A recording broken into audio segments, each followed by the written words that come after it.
Hello friends, आज हम आपके लिए लेकर आए हैं विज्ञान की पुस्तक कक्षा 8 की इस पुस्तक का पाठ 10। पाठ 9 तक हमने पढ़ लिया था। पाठ 10 को शुरू करने से पहले हम एक बार ये रिवाइज करते हैं कि पिछले पाठ में हमने क्या क्या देखा। पिछले पाठ में हमने विभिन्न प्रकार के जो है दिव्यांगों के बारे में जाना। दिव्यांगता कितनी प्रकार की होती है इसके बारे में हमने देखा, जैसे कि हड्डियों, जोड़ों और मांसपेशियों की अक्षमता को लोकोमीटर दिव्यांगता कहते हैं। डिसलेक्सिया, डिस्ग्राफिया, दृष्टिबाधिता, इन सब के बारे में हमने देखा। हमने ये भी देखा विश्व दिव्यांग दिवस कब मनाया जाता है। और इसके अतिरिक्त हमने जो है पैरालंपिक खेलों का आयोजन सबसे पहले 1960 में रोम में किया था। और भी बहुत तरह की जो है हमने दिव्यांगों के बारे में जानकारियाँ प्राप्त की थी कि विभिन्न प्रकार के दिव्यांग जो है संस्थान कहाँ कहाँ स्थित हैं। जो 7 राष्ट्रीय संस्थान हैं जो दिव्यांगों के लिए कार्य कर रहे हैं, उन 7 के मुख्यालय के बारे में हमने जाना। जैसे राष्ट्रीय मानसिक विकलांग संस्थान सिकंदराबाद में है, राष्ट्रीय दृष्टि विकलांग संस्थान देहरादून में है। तो ये सब हमने देखा। अगर आपने पिछला वीडियो नहीं देखा तो आप प्लेलिस्ट में जाकर देख सकते हैं पार्ट 9 का वीडियो। आज का वीडियो हम शुरू करते हैं। आज का वीडियो है फसल उत्पादन के बारे में। पाठ का नाम है फसल उत्पादन। तो इसमें क्या क्या हम सीखेंगे उसको एक बार यहाँ पे पॉइंट करके दिया गया है। तो आइए इसको एक बार समझते हैं। भूमि यानी मिट्टी की तैयारी कैसे करते हैं, बीजों का चुनाव एवं बुआई, मृदा के पोषक तत्वों के बारे में जानेंगे, उर्वरक और रोगाणुनाशक के बारे में, नाइट्रोजन चक्र एवं नाइट्रोजन स्थिरीकरण के बारे में जानेंगे, सिंचाई, कटाई एवं मड़ाई, अनाज का भंडारण, फसल सुधार की विधियां एवं हरित क्रांति के बारे में देखेंगे। जंतुओं से प्राप्त भोज्य पदार्थ कौन कौन से हैं इनके बारे में भी हम देखेंगे। तो चलिए स्टार्ट करते हैं। भारत एक कृषि प्रधान देश है। यहाँ की लगभग 70% आबादी कृषि पर ही निर्भर है। मानव जीवन की मूलभूत आवश्यकताएं रोटी, कपड़ा और मकान, यह सभी कृषि पर आधारित हैं। क्या आप जानते हैं कि कृषि की शुरुआत कब और कैसे हुई? प्राचीन काल में मानव अपनी भोजन की आवश्यकता की पूर्ति के लिए इधर उधर भटकता रहता था और जंतुओं को मारकर तथा उपलब्ध फल, फूल इत्यादि से अपनी भूख मिटाता था। ऐसा अनुमान है कि लगभग 10,000 ईसा पूर्व जब मानव ने नदी के किनारे बसना शुरू किया, तभी से उसने खाद्य पदार्थों को उगाने के तरीके खोज निकाले और यहीं से कृषि की शुरुआत हुई। सभ्यता के विकास के साथ साथ कृषि के क्षेत्र में व्यापक सुधार हुए तथा अनाज, फल, सब्जियों के पौधे उगाए जाने लगे। किसी स्थान पर उगाए गए एक ही प्रकार के उपयोगी पौधों के समूह को फसल कहते हैं। पौधों के समूह को फसल कहते हैं जो एक ही प्रकार के होते हैं। ये फसल की परिभाषा दी गई है एक तरह से, जैसे गेहूं की फसल, आलू, प्याज, टमाटर जैसी सब्जियों की फसल, फलों तथा फूलों की फसल आदि। क्या आप जानते हैं कि सभी फसलें एक ही ऋतु में भली प्रकार नहीं उगती हैं? मौसम के अनुसार फसलें भी अलग अलग किस्म की होती हैं। जैसे जून से अक्टूबर तक उगाई जाने वाली फसल खरीफ फसल है, जिसके अंतर्गत मक्का, चावल, मूंगफली आदि बोए जाते हैं। तो मक्का, चावल और मूंगफली जो है खरीफ की फसल है। ठीक है, खरीफ की फसल जून से अक्टूबर तक उगाई जाती है। नवंबर से अप्रैल माह तक बोई जाने वाली फसल रबी की फसल कहलाती है। नवंबर से जो है अप्रैल तक बोई जाती है। ठीक, इसके अंतर्गत गेहूँ, सरसों, चना, आलू इत्यादि बोए जाते हैं। मार्च से जून माह तक बोई जाने वाली फसल जायद फसल कहलाती है, जिसमें मूंग, उड़द आदि। अच्छी पैदावार के लिए हमारे किसान चरणबद्ध तरीके से खेती करते हैं। आइए विस्तार से इनके विभिन्न चरणों को जानने का प्रयास करते हैं। पहला पॉइंट है मिट्टी तैयार करना। फसल बोने का पहला चरण है खेत की मिट्टी तैयार करना, क्योंकि पौधे मिट्टी से ही जल एवं आवश्यक पोषक तत्व लेते हैं। मिट्टी की दरअसल कई किस्में होती हैं। जिस मिट्टी में बालू की मात्रा अधिक होती है उसे बलुई मिट्टी कहते हैं, और जिस मिट्टी में बालू की मात्रा कम तथा मिट्टी के कण छोटे होते हैं चिकनी मिट्टी कहलाती है। बलुई और चिकनी मिट्टी का मिश्रण दोमट मिट्टी कहलाती है। जब पेड़ पौधों की पत्तियां कीट पतंगों तथा गोबर आदि के सड़ने गलने से बना ह्यूमस मिट्टी में मिल जाता है तो तीनों प्रकार की मिट्टी उपजाऊ हो जाती है। भूमि में मिट्टी के कण छोटे बड़े आकार के होते हैं। इन्हें एक सार करने के लिए सर्वप्रथम खेत में हल द्वारा जुताई की जाती है। जुताई से मिट्टी के बड़े कण छोटे कणों में टूट जाते हैं तथा मिट्टी पोली हो जाती है। उथली जुताई हैरो नामक यंत्र से की जाती है। यहाँ पर देखिए ये हैरो को तिकोनिया हैरो दर्शाया गया है। इससे मिट्टी जो है भुरभुरी हो जाती है। इससे मिट्टी में वायु संचरण की वृद्धि होती है तथा आवश्यक पौधे खरपतवार नष्ट हो जाते हैं। मिट्टी के उलटने पलटने से उनकी जल धारण क्षमता भी बढ़ती है। फिर भूमि को समतल बनाने के लिए लकड़ी का पाटल चलाया जाता है। समतलीकरण के कारण भूमि की नमी सुरक्षित रहती है। अच्छी पैदावार के लिए मिट्टी के किस्म के आधार पर फसल का चुनाव किया जाता है, जैसे बलुई मिट्टी तरबूज, खरबूजा, मक्का, बाजरा आदि के लिए उपयुक्त है, जबकि चिकनी मिट्टी धान, सनई तथा कपास की खेती के लिए उपयुक्त है। दोमट मिट्टी में गेहूँ, चना, मटर, टमाटर इत्यादि की फसल बोई जाती है। तो ठीक है, मिट्टी के हिसाब से जो है फसलों का बंटवारा किया जाता है कि कौन सी मिट्टी में कौन सी फसल जो है अधिक होती है। आगे है बीजों का चुनाव एवं बुआई। पहला हो गया मिट्टी तैयार करना और फिर दूसरा हो गया बीजों का चुनाव एवं बुआई। खेतों की मिट्टी तैयार करने तथा बीजों का चयन करके मिट्टी में बीजों को डालना बुआई कहलाता है। स्वस्थ और अच्छे बीज चुनकर डालने से फसल की गुणवत्ता बनी रहती है। अच्छी बीजों के चयन का परीक्षण निम्नवत करें। उदाहरण स्वरूप गेहूं के 100 ग्राम बीज आवश्यकता अनुसार अन्य बीज भी ले सकते हैं। गेहूं के 100 ग्राम बीज लेकर इन्हें जल से भरे कटोरे में डालिए तथा कुछ समय के लिए ऐसे ही छोड़ दीजिए। थोड़ी देर बाद अवलोकन कीजिए। कुछ बीज तली में बैठे हुए तथा कुछ तैरते हुए दिखाई देंगे। जो बीज तैर रहे हैं वे अंदर से खोखले होने के कारण हल्के हैं। ऐसा कीड़ों के खाने के कारण भी हो सकता है। ये बीज स्वस्थ नहीं होते हैं, अतः ये बुआई के लिए उपयुक्त नहीं है। इसके विपरीत तलहटी में बैठे बीज स्वस्थ होते हैं तथा बुआई के लिए उत्तम होते हैं। ये बुआई का पारंपरिक तरीका दिखाया गया है, पहले बैलों द्वारा होती थी, आप सब जानते हैं। आगे है बीजों के चयन के उपरांत बुआई की जाती है। बुआई के कई तरीके हैं, जैसे कुछ पौधों के बीज छितरा कर बोए जाते हैं, जैसे बाजरा, मक्का आदि। कुछ बीज गहराई में बोए जाते हैं। इसके लिए डिबलर तथा बीज बेधक सीड ड्रिल का प्रयोग किया जाता है। ठीक है, इसके द्वारा बीज जो है समान दूरी पर तथा निश्चित गहराई तक बोए जा सकते हैं। गहराई तक बोए जाने से पक्षियों द्वारा बीज की क्षति की संभावना नहीं होती है। बीजों के बीच उचित दूरी का भी ध्यान रखा जाता है ताकि पौधों को पर्याप्त सूर्य का प्रकाश, मिट्टी से पर्याप्त मात्रा में जल तथा पोषक तत्व प्राप्त हो सकें। ये देखिए डिबलर को दर्शाया गया है। धान जो है उत्तर प्रदेश की प्रमुख फसल है।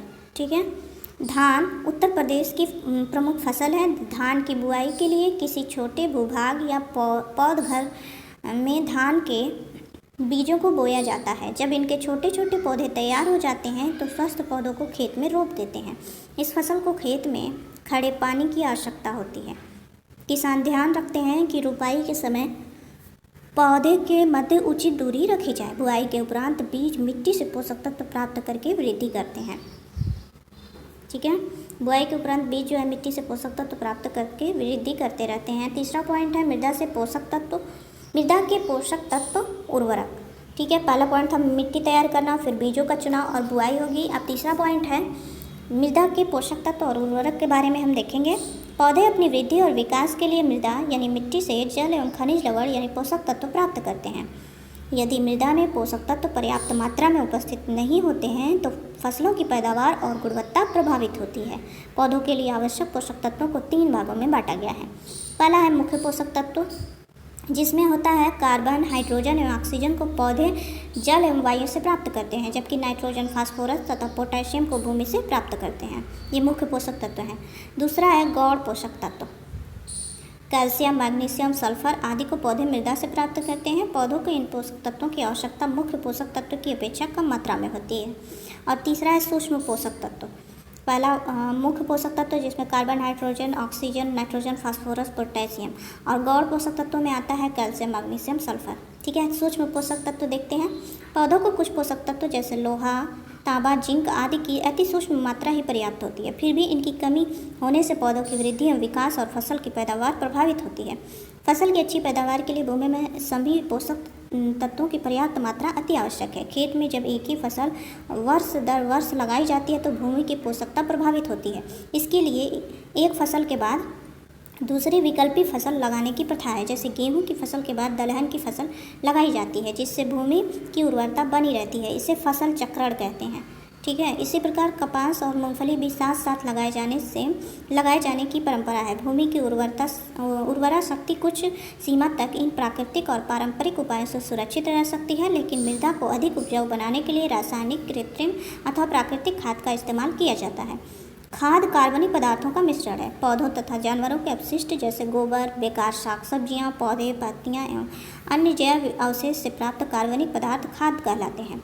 इन अपशिष्ट पदार्थों को एक गड्ढे में एकत्रित करके मिट्टी से ढक दिया जाता है तथा सूक्ष्मजीव जटिल कार्बनिक पदार्थों को सरल कार्बनिक पदार्थों में अपघटित कर देते हैं। इस प्रकार तैयार की गई खाद कंपोस्ट कहलाती है। ठीक है।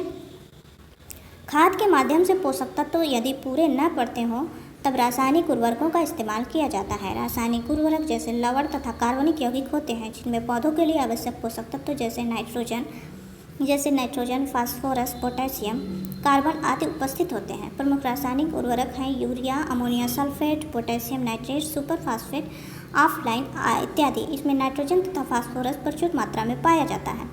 उर्वरक जल में अति घुलनशील होते हैं, इस कारण पौधों की जड़ों द्वारा आसानी से अवशोषित हो जाते हैं और पैदावार बढ़ाने में सहायक होते हैं। आगे है, अलग अलग फसलों के लिए उर्वरक भी अलग अलग प्रकार के इस्तेमाल किए जाते हैं। जैसे दलहनी फसलों को नाइट्रोजनी उर्वरक की आवश्यकता नहीं होती है क्योंकि इन पौधों की नाइट्रोजन की ज़रूरत उनकी जड़ों में स्थित जीवाणु की सहायता से नाइट्रोजन स्थिरीकरण द्वारा पूरी हो जाती है। आइए जानें कि नाइट्रोजन स्थिरीकरण क्या है। ठीक है। दलहनी पौधों को जो है नाइट्रोजन की आवश्यकता क्यों नहीं पड़ती है, इसको इसमें देखेंगे नाइट्रोजन चक्र एवं नाइट्रोजन स्थिरीकरण में। नाइट्रोजन सभी खाद्य पदार्थों का एक आवश्यक अवयव है। हालांकि यह वायु में प्रचुर मात्रा लगभग 79% में उपस्थित है, फिर भी पौधे इसे सीधे वायुमंडल से ग्रहण नहीं कर सकते हैं। वायुमंडल के नाइट्रोजन को घुलनशील नाइट्रेट्स में बदलने की क्रिया नाइट्रोजन स्थिरीकरण कहलाती है। पौधे नाइट्रोजन स्थिरीकरण किसे कहते हैं? वायुमंडल की नाइट्रोजन को घुलनशील नाइट्रेट्स में बदलने की क्रिया नाइट्रोजन स्थिरीकरण कहलाती है। ठीक है। उम्मीद है नाइट्रोजन स्थिरीकरण को आप समझ गए होंगे। आगे है, पौधे नाइट्रोजन को नाइट्रेट्स के रूप में निम्नलिखित विधियों द्वारा प्राप्त करते हैं। यहाँ देखिए, ये जो है चित्र के माध्यम से यहाँ पर दर्शाया गया है नाइट्रोजन स्थिरीकरण और नाइट्रोजन चक्र को। आप इसे पॉज करके समझ सकते हैं। आगे बढ़ते हैं, सूक्ष्म जीवों द्वारा। पहला है कैसे जो है नाइट्रोजन को नाइट्रेट्स में बदलते हैं, इन विधियों को दिया गया है। तो पहली विधि बताई गई है सूक्ष्म जीवों द्वारा। मिट्टी में पाए जाने वाले सूक्ष्म जीव जैसे एजेटोबैक्टर आदि बैक्टीरिया वायुमंडल की नाइट्रोजन को घुलनशील नाइट्रेट में बदलते हैं। इसके अलावा दलहन कुल की पौधों की जड़ों में गांठें पाई जाती हैं जिनमें सूक्ष्म जीवाणु राइजोबियम पाए जाते हैं। ये जीवाणु वायुमंडल की स्वतंत्र नाइट्रोजन को नाइट्रेट्स में बदलते हैं जिनका उपयोग पौधे द्वारा किया जाता है। ठीक है। तो इस तरह से सूक्ष्म जीवों द्वारा जो है नाइट्रोजन को नाइट्रेट्स में बदला जाता है। दलहनी पौधों की जड़ों में राइजोबियम होता है जो नाइट्रोजन को नाइट्रेट्स में बदलता है। और इसके अतिरिक्त जो है मिट्टी में पाए जाने वाले कुछ सूक्ष्म जीव जैसे एजेटोबैक्टर ये भी बदलते हैं मिट्टी में जो है नाइट्रोजन को नाइट्रेट्स में। आगे है तड़ित एवं वर्षा द्वारा। तेज वर्षा के समय बिजली कड़कने पर नाइट्रोजन के ऑक्साइड बनते हैं जो वर्षा के जल में घुलकर अम्ल बनाते हैं। यह अम्ल वर्षा के साथ भूमि पर गिरता है तो कैल्शियम, मैग्नीशियम और उसके घुलनशील नाइट्रेट्स में बदल देता है और जल में घुलकर ये लवण जड़ों द्वारा अवशोषित कर लिए जाते हैं। और तीसरा है रासायनिक उर्वरक द्वारा। वायु की नाइट्रोजन फैक्ट्रियों में रासायनिक यौगिकों में परिवर्तित की जाती है। वायु की नाइट्रोजन फैक्ट्रियों में रासायनिक यौगिकों में परिवर्तित की जाती है और उर्वरक के रूप में इनका इस्तेमाल भूमि की उर्वरता बढ़ाने के लिए किया जाता है। उपर्युक्त विधियों द्वारा वायु की नाइट्रोजन नाइट्रेट्स के रूप में पौधों द्वारा इस्तेमाल होकर भोज्य पदार्थों में जाती है और भोजन के रूप में जंतुओं में पहुंचती है। पौधों तथा जंतुओं के मृत होने पर सूक्ष्म जीवाणु द्वारा इनका अपघटन होता है और नाइट्रोजन पुनः वायु में मिल जाती है। यह प्रक्रिया नाइट्रोजन चक्र कहलाती है। इसके द्वारा वायुमंडल में नाइट्रोजन की मात्रा स्थिर बनी रहती है। ठीक है। तो ये थे 3 प्रकार और नाइट्रोजन स्थिरीकरण और नाइट्रोजन चक्र को यहाँ पर इस चित्र में दर्शाया गया है। आप एक बार पुनः जो है यहाँ देखिए, मृत होने पर जो है अपघटन के फलस्वरूप फिर जो है नाइट्रोजन वायु में मिल जाती है। यहाँ पर दर्शाया गया है पूरा जो है चित्र के माध्यम से। आगे बढ़ते हैं, फसलों की सिंचाई। अगला पॉइंट है फसलों की सिंचाई कैसे की जाती है। आप सभी जानते हैं कि मिट्टी के पोषक तत्व जल के माध्यम से ही पौधे में पहुँचते हैं, अतः फसलों की निश्चित समयांतराल पर की जाने वाली जल आपूर्ति को सिंचाई कहते हैं। ठीक है। सिंचाई किसे कहते हैं, यहाँ इसको परिभाषित कर दिया गया है। सिंचाई के लिए जल आपूर्ति के कई स्रोत हैं जैसे नहर, नदियाँ, कुएं, ट्यूबवेल, वर्षा आदि। इन स्रोतों से जल प्राप्त कर फसल की आवश्यकता अनुसार सिंचाई की जाती है। फसलों की अनियमित तथा अनावश्यक सिंचाई से फसल नष्ट हो जाती है। कभी कभी सूखे या बाढ़ जैसी प्राकृतिक आपदाएं भी फसल को बहुत हानि पहुंचाती हैं। आगे है, खरपतवार ये है आगे। मिट्टी की प्रकृति भी सिंचाई को प्रभावित करती है। बलुई मिट्टी की जल धारण क्षमता कम तथा चिकनी मिट्टी और दोमट मिट्टी जल धारण क्षमता अपेक्षाकृत अधिक होती है। मिट्टी की प्रकृति तथा फसल की आवश्यकता अनुसार सिंचाई की जाती है। ठीक है, तो ये था जो है सिंचाई के बारे में। आगे है खरपतवार नियंत्रण कैसे करते हैं। आपने देखा होगा कि खेत में फसल के पौधों के साथ साथ कुछ अवांछनीय पौधे भी उगाते हैं और फसल की उत्पादकता को कम करते हैं। इन्हें खरपतवार कहते हैं। यह भी भूमि से जल और पोषक तत्व प्राप्त करते हैं, जिससे मुख्य फसल प्रभावित होती है। खरपतवार को खेत से हटाना ही खरपतवार नियंत्रण है। खरपतवार को कुछ रसायनों जैसे 2,4-D तथा मेटाक्लोर द्वारा नष्ट किया जाता है। आगे है तैयार हो रही फसलों को पक्षियों, चूहे, इल्ली, टिड्डे आदि से बचाने के लिए विभिन्न उपाय किए जाते हैं। पक्षियों को उड़ाने के लिए खेत में एक काक भगोड़ा किया जाता है और ढोल बजाया जाता है। अन्य पीड़कों के लिए पीड़कनाशी, फफूंद के लिए फफूंदनाशी, ठीक है, और खरपतवार के लिए खरपतवारनाशी का इस्तेमाल करते हैं। और अगला पॉइंट है कटाई एवं मड़ाई। तो अभी तक जो है ये फसल के बारे में चल रहा है कि फसल कैसे तैयार होती है, इसके बारे में अभी हम देख रहे हैं। पहले जो है हमने ये जाना कि कैसे मिट्टी तैयार करते हैं, इसके बारे में हमने देखा। फिर दूसरा पॉइंट हमने देखा बीजों का चुनाव और बुआई कैसे करते हैं। तीसरा पॉइंट हमने देखा मृदा के पोषक तत्व कौन कौन से होते हैं, उर्वरक कौन से होते हैं और इन सब की क्या भूमिका है। और आगे हमने देखा नाइट्रोजन चक्र और नाइट्रोजन स्थिरीकरण के बारे में हमने देखा, चौथा पॉइंट। पाँचवा देखा हमने फसलों की सिंचाई कैसे होती है। छठा देखा खरपतवार कैसे नियंत्रण किया जाता है। और अब आगे है ये कटाई एवं मड़ाई कैसे की जाती है, देखते हैं। फसल पकने तथा तैयार होने के बाद फसल उत्पाद को काटना कटाई कहलाता है। फसल को हाथों द्वारा हंसिए या दराती की सहायता से काटा जाता है। यहाँ देखिए खरपतवारनाशी का छिड़काव हो रहा है, इसको भी दर्शाया गया है चित्र के माध्यम से। यहाँ आगे है धान और गेहूं की कटाई के लिए यंत्रों का प्रयोग करते हैं। फसल तथा हरी सब्जियां हाथ से तोड़ी जाती हैं। आगे है फसल के दानों से भूसा अलग करना मड़ाई कहलाता है। अक्सर कटाई और मड़ाई का कार्य विशेष यंत्र कंबाइन द्वारा एक साथ किया जाता है। ठीक है, गेहूं की मड़ाई थ्रेशर से होती है। बैल चालित या शक्ति चालित द्वारा की जाती है। धान के लिए पैडी थ्रेशर का उपयोग करते हैं। धान के लिए पैडी थ्रेशर, ठीक है, गेहूं के लिए थ्रेशर। छोटे किसान फटक कर भूसों को अलग करते हैं। बीजों को जो है भूसे से अलग करने की प्रक्रिया किसानों जो छोटे किसान होते हैं वो फटक कर करते हैं। इस प्रक्रिया में भूसे के हल्के तिनके हवा के साथ उड़कर दूर चले जाते हैं और बीज भारी होने के कारण भूमि पर सीधे गिरते हैं। आगे है भंडारण क्षमता कैसे करते हैं। उपरोक्त पद्धतियों द्वारा फसल उत्पादन के पश्चात उपज का भंडारण एक महत्वपूर्ण चरण है। चूहे, कीड़े तथा अन्य छोटे जीवों से उपज को बहुत नुकसान होता है। इसके लिए बड़े पैमाने पर अन्न के भंडारण के लिए उन्नत भंडारों, धातु के बर्तन तथा साइलों का उपयोग किया जाता है। भंडारण में ताप का भी ध्यान रखा जाता है। जिन खाद्यान्नों में पानी की मात्रा कम होती है जैसे अनाज, दालें इत्यादि को कमरे के ताप पर सुरक्षित रखा जाता है। फल सब्जियों में पानी की मात्रा अधिक होने के कारण इन्हें कम ताप 0 डिग्री से 1 डिग्री पर संरक्षित किया जाता है।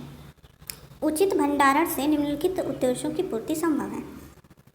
उचित भंडारण द्वारा वर्ष भर खाद्यान्न की उपलब्धता रहती है। और दूसरा, दूर दराज के क्षेत्रों में सुविधापूर्वक खाद्य पदार्थ पहुँचाए जा सकते हैं। तीसरा है कीड़ों तथा कवकों द्वारा खाद्यान्न की हानि को रोका जा सकता है। ठीक है, आगे है चौथा, यदि कभी प्राकृतिक आपदा से फसल खराब हो जाती है तो उचित रूप से भंडारित अनाज जो है जनता को उपलब्ध कराया जा सकता है। ये भी फायदा होता है भंडारण का। ठीक है, आगे है खाद्यान्न का भंडारण। भारतीय खाद्य संस्थान FCI के माल गोदामों में केंद्र तथा राज्य सरकार द्वारा किया जाता है। FCI में, तो FCI का फुल फॉर्म क्या है? फूड कॉरपोरेशन ऑफ इंडिया, याद कर लीजिएगा। FCI का full form food corporation of India. आगे है हरित क्रांति एवं फसल समुन्नति। तो इसके बारे में देखते हैं। फसल उत्पादन के सभी चरण क्रमबद्ध तरीके से अपनाए जाने पर पैदावार में वृद्धि होती है। देश में दिन प्रतिदिन बढ़ती जनसंख्या की खाद्य आपूर्ति के लिए फसल उत्पादन की पद्धतियों में सुधार और विकास होते रहते हैं। कृषि में सुधार लाने के उद्देश्य के लिए इसके लिए प्रयास सन 1960 में शुरू किए गए हैं। इसे हरित क्रांति कहते हैं।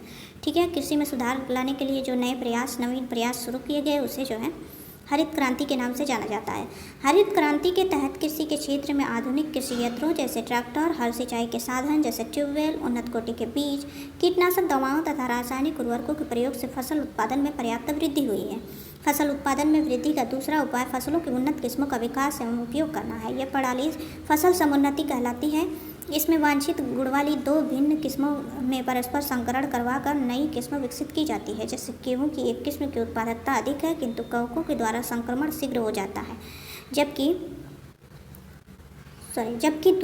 दूसरी किस्म की उत्पादकता कम, किंतु कवकों के संक्रमण के प्रति प्रतिरोधक क्षमता अधिक होती है। इन दोनों किस्मों के संकरण द्वारा गेहूं की ऐसी किस्म विकसित की जा सकती है जिसकी उत्पादकता भी अधिक हो और कवकों द्वारा संक्रमित होने की संभावना भी नहीं हो। इस तरह विभिन्न फसलों में वांछित गुणों के परस्पर संकरण से प्राप्त समुन्नत किस्में साड़ी में दिखाई गई हैं। यहाँ देखिए, गेहूं की जो समुन्नत किस्में हैं, सोनालिका, कल्याण सोना, धान की जया, पद्मा, पूषा 215, ठीक है, और मक्का की जो समुन्नत किस्में हैं, गंगा, रंजीत। आगे है उन्नत बीजों के उपयोग से उत्पादन में वृद्धि हुई है, परंतु इससे मिट्टी की गुणवत्ता एवं जल की उपलब्धता पर विपरीत प्रभाव पड़ रहा है। भूमिगत जल की मात्रा में लगातार कमी आ रही है। इसके कई अन्य कारण भी है, जैसे जंगलों की कटाई, औद्योगिकरण, प्रदूषण इत्यादि। भूमिगत जल स्तर को संरक्षित रखना अति आवश्यक है और इसके लिए वर्षा जल संवर्धन और जल संरक्षण को लगातार प्रोत्साहित किया जा रहा है। अगला पॉइंट है जंतुओं से प्राप्त खाद्य पदार्थ। कौन कौन से हैं देखते हैं, कौन कौन से खाद्य पदार्थ प्राप्त होते हैं जंतुओं से। हम सभी अपने भोजन की आवश्यकता की पूर्ति के लिए पौधों की भांति जंतुओं पर भी आश्रित हैं। हमें दूध, अंडे, मांस जैसे खाद्य पदार्थ जंतुओं से ही प्राप्त होते हैं। आप प्रतिदिन दूध का उपयोग करते हैं, कुछ सर्वाहारी अंडे और मांस को भी खाते हैं। हम सभी उन जंतुओं को पालते हैं जिनमें हमें खाद्य पदार्थ प्राप्त होते हैं। पालतू जंतुओं को घर अथवा पशु गृह में रखा जाता है। वैज्ञानिक तौर तरीके से जंतुओं की देखभाल और पालने के विज्ञान को पशुपालन कहते हैं। विशाल जनसंख्या के पोषण हेतु जंतु खाद्य प्राप्त करने के लिए व्यापक स्तर पर पशुपालन करना आवश्यक है। फसल की तरह पशुओं की देखभाल के लिए हमें कुछ निर्धारित चरणों को अपनाना होता है। आइए इन पशुओं को पालने के विषय में चर्चा करें, जिनसे हमें दूध, अंडे तथा मांस के रूप में भोजन प्राप्त होता है। दुग्ध उत्पादन कैसे किया जाता है, उसके लिए दिया गया है। पहले दूध देने वाले पशु जैसे गाय, भैंस को डेयरी फार्म कहते हैं, ठीक है। ये पशु दुधारू पशु कहलाते हैं। प्राचीन काल से ही गाय और भैंस दुग्ध उत्पादन का मुख्य स्रोत है। दूध से हमें विभिन्न पोषक तत्व जैसे कार्बोहाइड्रेट, वसा, protein, sodium, potassium, calcium, vitamin E प्राप्त होते हैं। इसलिए दूध संपूर्ण आहार माना जाता है। दुधारू पशुओं के पालन के लिए उनके उचित पोषण, देखभाल, संरक्षण एवं प्रजनन की आवश्यकता होती है।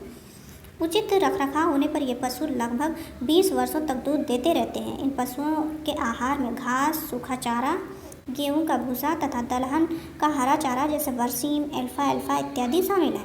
सरसों एवं कपास की खली का भी उपयोग चारे के लिए किया जाता है। पशु के अच्छे स्वास्थ्य के लिए भोजन का समय और उसकी उचित मात्रा आवश्यक है।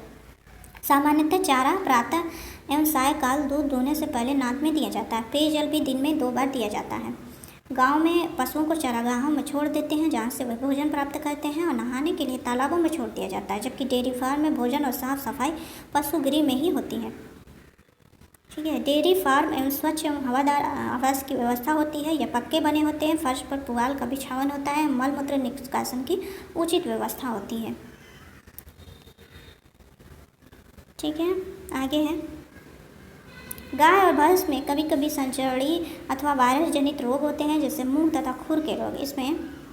इसमें पशु के मुंह और खुर में छाले हो जाते हैं तथा बुखार होता है। तेज बुखार से पशु निस्तेज हो जाते हैं। एंथ्रेक्स वायरस जनित रोग है जो पशुओं के लिए अत्यंत घातक है। कभी कभी परजीवी कृमि का संक्रमण भी पशुओं को रोग ग्रसित बना देता है। रोग के लक्षण दिखाई देते ही पशु चिकित्सक से इलाज करवाना चाहिए। इसके बचाव के लिए रोग प्रतिरोधक टीके लगवाए जाने चाहिए और जंतुओं की नियमित जाँच पशु चिकित्सकों द्वारा होनी चाहिए। आयु के साथ साथ पशुओं की दुग्ध उत्पादन क्षमता में कमी आने लगती है और पशु बार बार रोगग्रस्त होने लगते हैं। रोगग्रस्त पशुओं को स्वस्थ पशुओं के साथ नहीं रखना चाहिए। कुछ लोग दूध प्राप्त करने के उद्देश्य से पशुओं को इंजेक्शन लगाते हैं। ये पशुओं के लिए अत्यंत घातक है। दुग्ध उत्पादन की पूर्ति हेतु उन्नत नस्लों के पशुओं को पालना चाहिए। इन पशुओं की कुछ उन्नत किस्मों के नाम निम्नवत हैं। पहला है गाय की देसी नस्ल साहिवाल, सिंधी, देवनी। गाय की विदेशी नस्ल है होल्स्टीन फ्रीजियन। भैंस की नस्लें हैं मुर्रा, मेहसाना, सुखी, चीली। संकरण द्वारा गायों तथा भैंसों की उन्नत नस्लें विकसित की जाती हैं। इससे अधिक दूध उत्पादन एवं रोग रोधी जैसे वांछित लक्षणों वाली नस्लों के विकास में सहायता मिलती है। गाय की उच्च उत्पाद वाली किस्में फ्रीजियन, साहिवाल तथा होल्स्टीन फ्रीजियन है। मुर्रा भैंसें लगभग 2000 लीटर तक दूध देने की क्षमता रखती हैं, ठीक है। मुर्रा भैंसें, यहाँ मुर्रा की उन्नत नस्ल में दिया गया है नाम भैंस के। आगे है कुक्कुट पालन। अंडे और मांस प्राप्ति के उद्देश्य से मुर्गी, बत्तख इत्यादि पक्षियों को पालना कुक्कुट पालन कहलाता है। ठीक है। अंडे में प्रोटीन तथा विटामिन प्रचुर मात्रा में पाए जाते हैं। कुक्कुट पशुओं को घरों में और फार्म हाउस दोनों में पाला जाता है। मुर्गी अंडे पर बैठकर उसे 21 दिन तक सेती है। इस अवधि को उष्मायन काल कहते हैं। इससे अंडे को नमी एवं उष्णता मिलती है। यहाँ देखिए मुर्गी का जो है अंडे सेना यंत्र प्राकृतिक स्फुटन दर्शाया गया है। यह अंडे में भ्रूण के विकास एवं अंडों के स्फुटन में सहायक होता है। इस प्रक्रम को प्राकृतिक स्फुटन कहते हैं। बड़े कुक्कुट फार्म में अंडे सेने का कार्य विशेष उपकरणों द्वारा किया जाता है जिन्हें उष्मा यंत्र कहते हैं। इसका ताप स्थिर रखते हैं। यहाँ देखिए उष्मा यंत्र को जो है दर्शाया गया है इसमें। आगे है कुक्कुट पक्षियों को विशिष्ट भोजन जैसे रोटी अन्न आदि दिया जाता है और इन्हें पालने वाले लोग इन पक्षियों को खुला छोड़ देते हैं जहाँ वे कीड़े मकोड़े वनस्पतियों यानी साग घास सब्जी के छिलके आदि का तथा कंकड़ खाते हैं। ठीक है। आगे आइए जानकारी प्राप्त करें कि कुक्कुट फार्म में इन पक्षियों के भोजन आवास की क्या व्यवस्था होती है। कुक्कुट फार्म पक्का बना होता है जिसमें प्रकाश हवा की पर्याप्त व्यवस्था होती है। सामान्यतः वह ऊंचे स्थान पर होता है जहां जल भराव नहीं होता है। फार्म में नियंत्रित साफ सफाई की व्यवस्था होती है। बैठने खाने और अंडा देने के लिए स्थान होता है। कुक्कुट आहार में दले हुए दाने हरी खाद्य सामग्री होती है। ठीक है। कुक्कुट आहार में क्या क्या होता है? दले हुए दाने हरी खाद्य सामग्री गेहूँ मक्का बाजरा जैसे अनाजों को पीसकर इसमें कंकड़ बालू या चूना पत्थर का चूरा मिलाते हैं। कंकड़ चूना पत्थर कैल्शियम कार्बोनेट का स्रोत होने के कारण अंडे का कवच बनाने में सहायक होता है। मुर्गी को जल की पर्याप्त मात्रा दी जाती है। जल की मात्रा कम होने पर अंडे देने की क्षमता में कमी आती है। कुक्कुट फार्मों में पक्षियों की सुरक्षा का प्रबंध होता है। पक्षी रोगों के प्रति संवेदनशील होते हैं इसलिए रोगों से बचाव का भी उचित बंदोबस्त किया जाता है। अधिक अंडों उत्पादन तथा मांस के लिए संकरण तकनीक द्वारा कुक्कुट की उन्नत नस्लों का विकास किया जाता है। हमारे देश में white leghorn island red ILS red मुर्गी की उन्नत किस्में हैं। ठीक है। आगे है क्रियाकलाप। आइए क्रियाकलाप से अच्छे अंडे की पहचान करें। गर्म पानी से भरे पात्र में कुछ अंडे डाल दीजिए। ध्यान से देखिए क्या ये तैरते हैं या पानी में डूब जाते हैं। जो अंडे पानी में डूब जाते हैं वह अच्छी गुणवत्ता वाले हैं और जो तैरते हैं वे खराब अंडे हैं। यही प्रक्रिया बीजों पर की जा सकती है। बीजों की पहचान के लिए अभी हमने पीछे देखा अच्छे बीजों की पहचान कैसे करते हैं। आगे है मत्स्य पालन। हमारे देश में मछली एक अन्य प्रमुख खाद्य स्रोत है। तटीय क्षेत्रों तथा नदियों के समीप रहने वाला विशाल जन समुदाय नियमित रूप से मछली का सेवन करता है। यह जंतु प्रोटीन का एक समृद्ध स्रोत है। जंतु प्रोटीन शार्क और कॉड जैसी मछलियों से प्रचुर मात्रा में मछलियों का तेल मिलता है जिससे विटामिन E और D पाया जाता है। मछलियों के पूंछ पंख एवं माटियों का उपयोग खाद्य के रूप में किया जाता है। जल स्रोत के आधार पर मछलियों को 2 वर्गों में बांटा गया है। तालाब झील नहर एवं नदी में पाई जाने वाली मछली अलवड़ जल मछली कहलाती है जैसे कटला रोहू। जबकि सागर महासागर में पाई जाने वाली मछली जैसे टूना कार्ड लवड़ जल मछली कहलाती है। लवड़ जल मछली। ठीक है। अलवड़ और लवड़। बड़े स्तर पर मछली पालना मत्स्य पालन कहलाता है। इसके लिए कुछ तालाबों को मत्स्य उत्पादन तालाब या नर्सरी के रूप में विकसित करते हैं। यहाँ स्फुटन के फलस्वरूप छोटी मछलियाँ विकसित होती हैं जिन्हें वृद्धि करने के लिए संवर्धन तालाब में स्थानांतरित किया जाता है। संवर्धन तालाब में प्रकाश एवं ऑक्सीजन की पर्याप्त व्यवस्था होती है। मछलियों को आहार उचित मात्रा में दिया जाता है। साथ ही पूरक आहार की भी व्यवस्था होती है। तालाब की स्वच्छता तथा रखरखाव की भी उचित व्यवस्था की जाती है। प्रजनन तथा संकरण द्वारा कम अवधि में तीव्रता से वृद्धि करने वाली मछलियों के उन्नत नस्लों का विकास किया जाता है। आगे है हमने सीखा। क्या सीखा हमने इस पाठ में उसको कुछ पॉइंट के रूप में दिया गया है। देखते हैं। पहला पॉइंट है अपनी विशाल जनसंख्या को पर्याप्त आहार प्रदान करने के लिए हम कृषि पर निर्भर हैं। उगाए जाने वाले एक ही प्रकार के किस्म के पौधों को फसल कहते हैं। ऋतु के अनुसार फसलें खरीफ तथा रबी फसलें कहलाती हैं। सिंचाई बुआई जुताई गुड़ाई मिट्टी तैयार करना आवश्यक है। इसके लिए जल तथा पाटल यानी पटरे का उपयोग करते हैं। बीजों को निर्धारित दूरी एवं गहराई में बोने से उपज अच्छी होती है। ठीक है। स्वस्थ बीजों का चयन करने के उपरांत उन्हें बोते हैं। बुआई हाथों अथवा बीज वेदक की सहायता से की जाती है। सिंचाई विभिन्न स्रोतों से की जाती है। सिंचाई का समय तथा आवृत्ति मिट्टी के स्वभाव में फसल की किस्म पर निर्भर करता है। मिट्टी में पोषक तत्वों की कमी को पूरा करने के लिए खाद और उर्वरकों का प्रयोग किया जाता है। फसल की अच्छी वृद्धि के लिए खरपतवार नियंत्रण आवश्यक है। आगे है फसल की कटाई और मड़ाई हाथों द्वारा तथा मशीनों द्वारा। मशीन का नाम है कंबाइन। इसके द्वारा की जाती है। खाद्यान्न का भंडारण बड़े गोदामों एवं साइलों में किया जाता है। संकरण द्वारा गेहूँ, चावल, मक्का आदि की उन्नतशील किस्में विकसित की जाती हैं। और आगे है, दूध, अंडे एवं मांस जैसे प्रमुख खाद्य पदार्थ प्राप्त करने के लिए गाय, भैंस, कुक्कुट तथा मत्स्य जैसे जंतुओं को पालते हैं। पालतू पशुओं को समुचित आहार, आवास, देखभाल तथा रोगों से सुरक्षा की आवश्यकता होती है। पशुओं से प्राप्त खाद्य पदार्थों का उत्पादन पशुपालन की उचित पद्धतियों तथा संकरण द्वारा नस्ल सुधार करके बढ़ाया जा सकता है। तो ये था पार्ट 10। आगे हम आपके लिए लेकर आएंगे पार्ट 11, जो काफ़ी इंपॉर्टेंट है, जिसमें हम बल और दाब के बारे में पढ़ेंगे। विज्ञान में इसका काफ़ी महत्व है। बल और दाब क्या जो है हम देखेंगे, बल क्या होता है, दाब क्या है, इसके मात्रक कौन कौन से हैं, दैनिक जीवन में इनके प्रयोग कौन से हैं, वायुमंडलीय दाब के बारे में भी पढ़ेंगे। बल और दाब के बीच संबंध हम देखेंगे, उनके बीच में क्या संबंध है। इसके अतिरिक्त प्लवन, उत्प्लवन बल, आर्किमिडीज का सिद्धांत, प्लवन के नियम, द्रव का दाब, इन सब के बारे में हम देखेंगे। तो अगला जो पार्ट है, पार्ट 11, वो काफ़ी इंपॉर्टेंट होने वाला है। तो उसके लिए प्लीज़ चैनल को सब्सक्राइब करें, वीडियो को लाइक करें। Thank you.